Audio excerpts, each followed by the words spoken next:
said a little earlier on that you'd thought a lot of things you wanted to say to the judge before sentencing. You never did. What are your thoughts now that this part of it's over? Well, of course, we intend to pursue the appeal, and we think we have good grounds for that, and we're optimistic as to the final outcome. I've been particularly interested in the basis of the charges which we were convicted of, the Neutrality Act, which I'd never heard of, like most people, before the trial or before being arrested.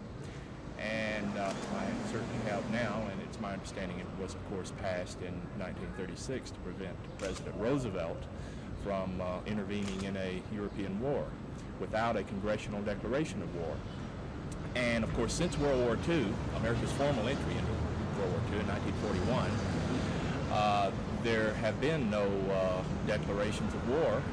So the Neutrality Act, which prohibits launching a military expedition against any nation at which the United States is not at war, has been very clearly violated every time the United States has engaged in any military activity, whether it be in Vietnam or Korea or any of the dozens of covert CIA operations, the Bay of Pigs, or what have you.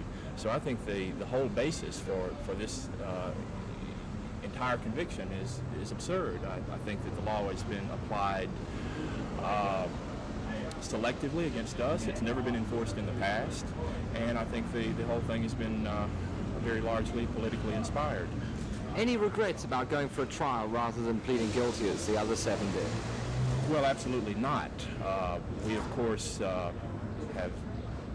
we're not guilty, and we're not going to, certainly weren't going to take any kind of government deal, even under the threat of getting much higher sentences. I was impressed with Judge Mitchell's fairness in not giving us a sentence which was higher than those that did plead guilty. And of course, we do believe that we shouldn't be penalized for exercising our constitutional right to go to trial.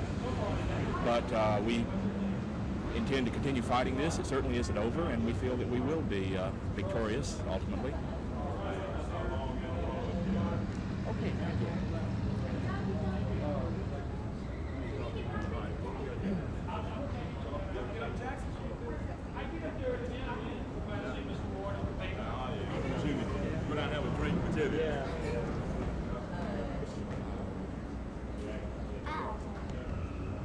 Chance to get a picture of y'all together, you and Mr. Black?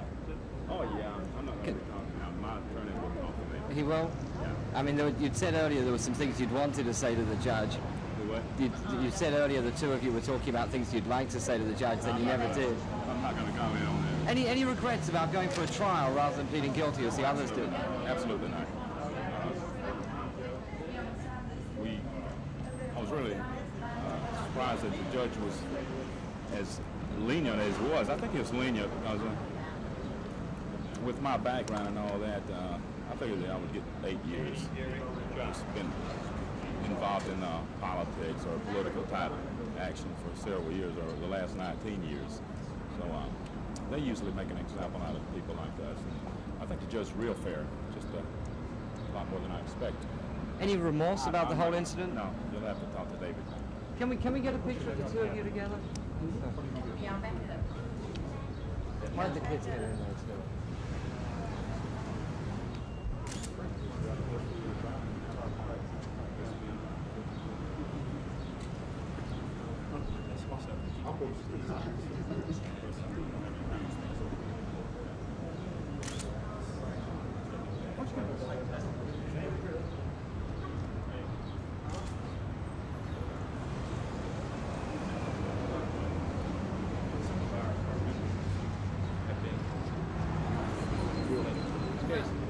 Does your attorney know about this?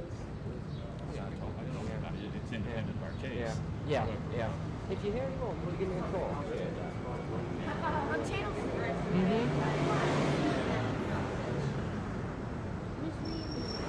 Do you have a... Miss Lee in the paper. That's where you are. It'll be on channel 6 this evening. Mississippi? Yeah, it'll get that far. Oh, 6 and probably 10. You only got another hour. Don't you have 5 o'clock here? Well, No, we don't anymore. Remember we went to the 1 hour? That's right. got 49. 6 or 7? Yeah. We'll wait when you turn around. Can you believe it? Let me just ask one question here. Good looking boy. Okay. Do you think your client's going to go to jail? My goodness, well these don't have that kind of record. There is that possibility, yes. He's not going to go to jail right away. We have appealed the case. He has been released on his original bond, and we feel that we have a very good shot at the appeal. I think that Judge Mitchell's sentence was eminently fair in light of the other sentences. He could have been a lot harsher, but he was not, and reaffirms my faith in that particular judge, that's for sure. Okay. Let me...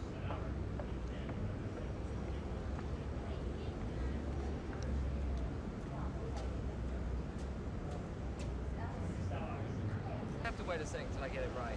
Okay? There's still a lot of unanswered questions in this case.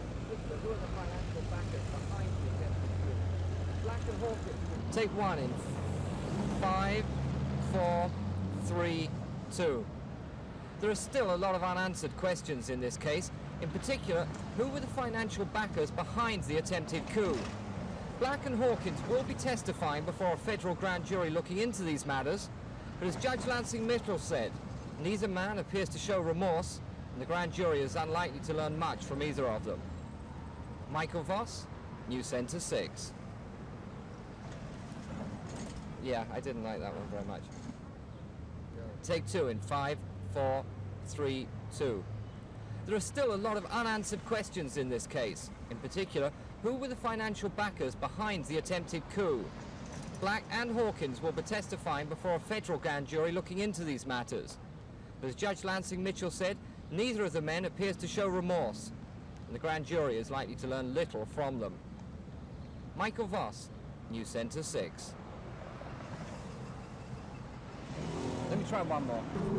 Take 3 in 5, 4, 3,